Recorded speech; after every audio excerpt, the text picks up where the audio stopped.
বিসমিল্লাহির রহমানির রহিম। আজকের এই ঐতিহাসিক জাতীয় সমাবেশের সম্মানিত সভাপতি জামায়াত ইসলামীর আমির ডাক্তার শফিকুর রহমান, মঞ্চে উপস্থিত অন্যান্য জাতীয় নেতৃবৃন্দ এবং আমার সামনে আগত সারা বাংলাদেশ থেকে জামায়াত ইসলামের নেতা কর্মী ভাই সবাইকে আমার দল গণ অধিকার পরিষদের পক্ষ থেকে সালাম এবং শুভেচ্ছা জানাচ্ছি। আসসালামু আলাইকুম।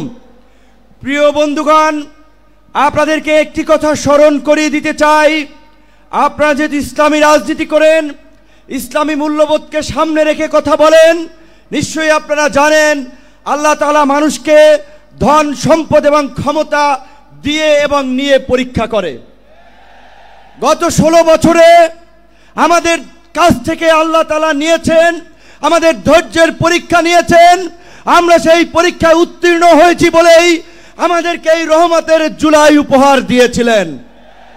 যেই জুলাইয়ে আমরা বাংলাদেশের মানুষের উপরে চেপে থাকা দৈত্য দানবের মতো 16 বছরের ফাঁসিবাদকে পরাজিত করেছি।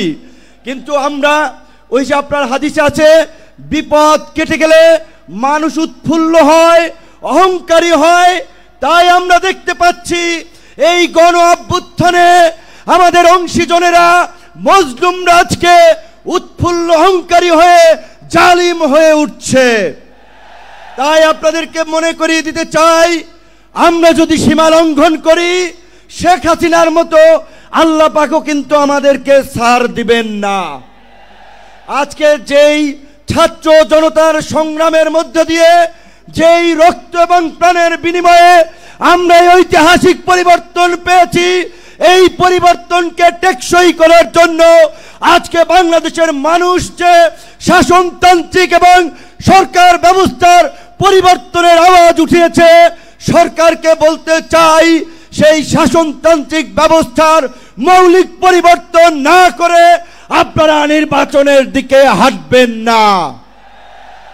নির্বাচনের আগে সমস্ত রাজনৈতিক দল যেন নির্বিঘ্নে প্রচারণা করতে পারে, নিরপেক্ষ একটি প্রশাসনিক এবং রাষ্ট্র ব্যবস্থা থাকে, সেই লেভেল প্লেইং ফিল্ড নিশ্চিত করতে হবে, যেটা আজকের এই সমাবেশের একটি দাবি।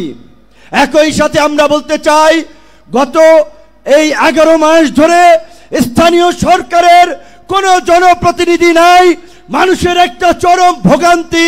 তাই অনতিবিলম্বে স্থানীয় সরকার নির্বাচনের মধ্য দিয়ে জনগণের এই দুর্ভোগ লাঘব করেন। আমার ভাই, আমার সহকর্মী, সহযোদ্ধা বন্ধু জাহিদুল ইসলাম বলেছে, আমিও তার সাথে একাত্মতা পোষণ করে বলতে চাই। অনেকেই আমাকে ইয়ার্কি করে বলে, ভাই ডাকসুর চাবি কি আপনি নিয়ে গেছেন নাকি? ডাকসু তো আর খোলে নাই আপনার পরে।